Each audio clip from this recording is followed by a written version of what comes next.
Okay, so you're wanting to build a tiny house.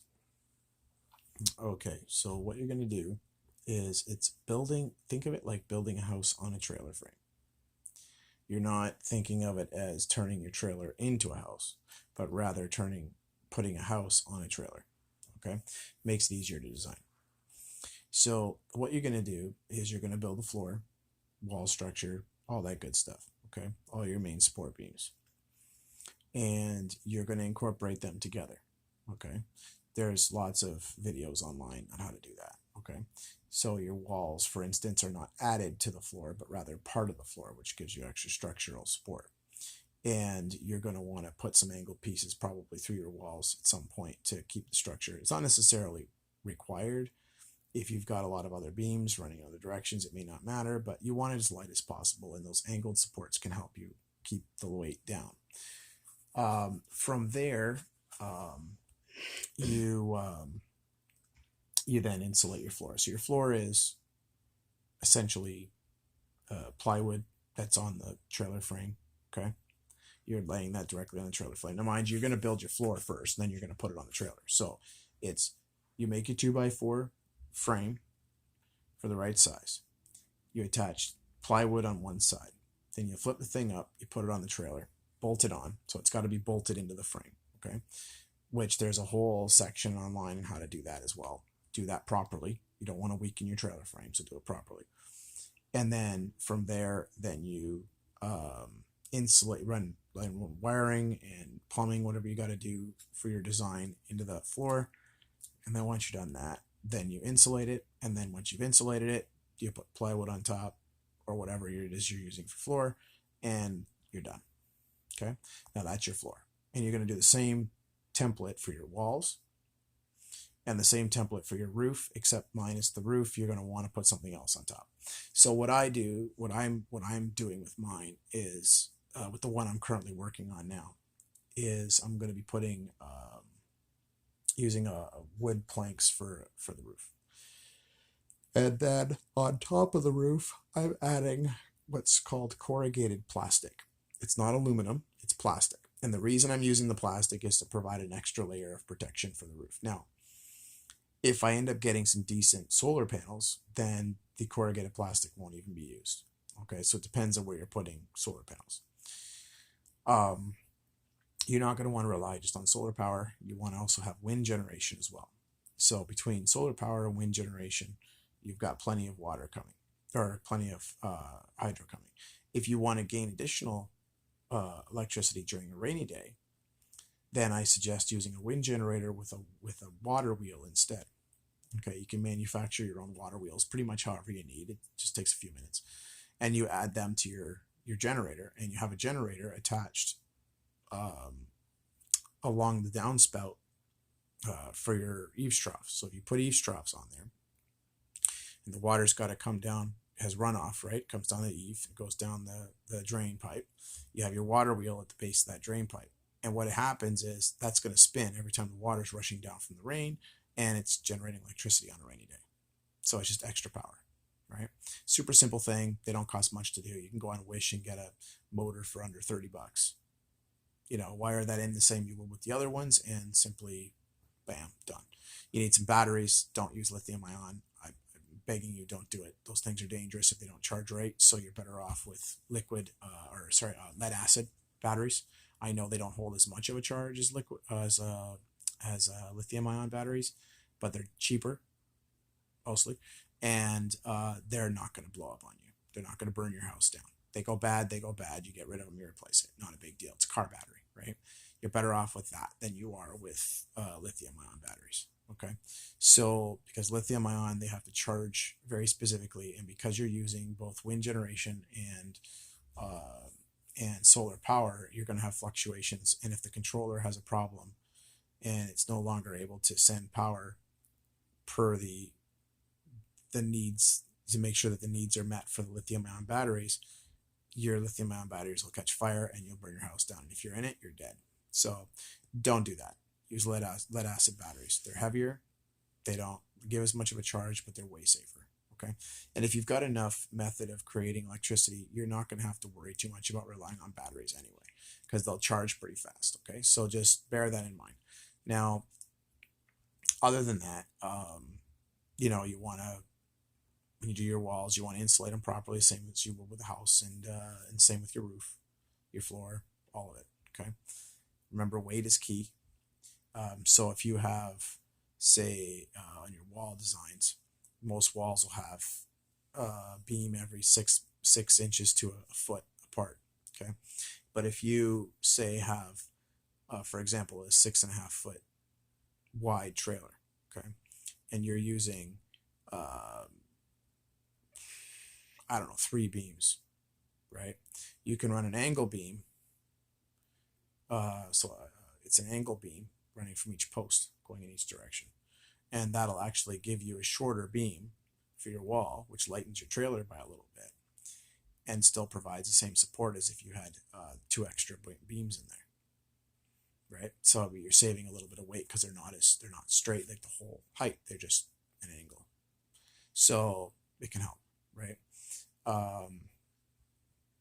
There's doorways, windows. Make sure you have an escapable window that you can climb out of on each level. So if you have a loft, make sure you got one in the loft that you can get out of, and make sure you got one in the main floor that you can get out of that's away from the door.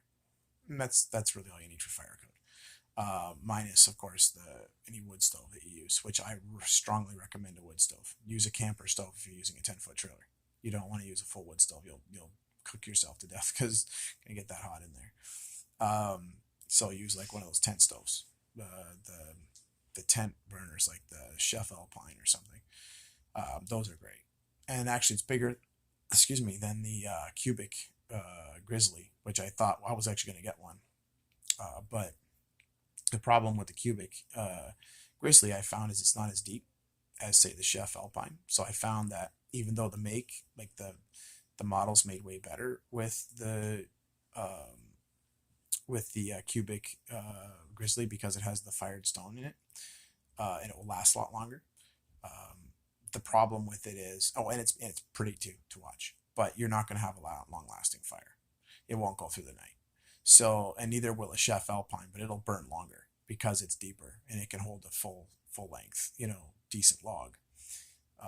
And you're spending less than half the price buying one of them because you can just replace them every few years when they start to bottom out.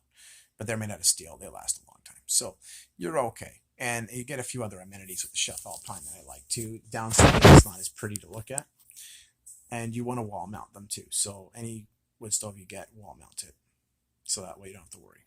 Okay. And not to mention the Chef Alpine is only like, what did they say it was? Like 9 pounds. The Grizzly was 27, I think, or 37, something like that. And, a fair amount of weight there. So you want to save weight, use the camping stoves. It'll provide more than enough heat. Besides, once you do electric heat, then you're only using it to compensate, so you can run electric off your system anyway, and your solar and your wind generator, you're fine.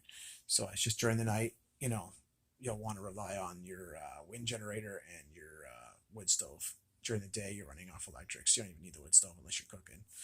And space that's 10 feet by 6.5 feet or 10 feet by 8 feet, whatever the case may be, you don't need electric heat kicking on every 5 minutes. You can use the wood stove. It's fine, right? It'll cook the place up and it'll be hot for a while. And if you insulate good, it'll retain that heat so your fire doesn't actually have to burn all night, right? So your key is your insulation.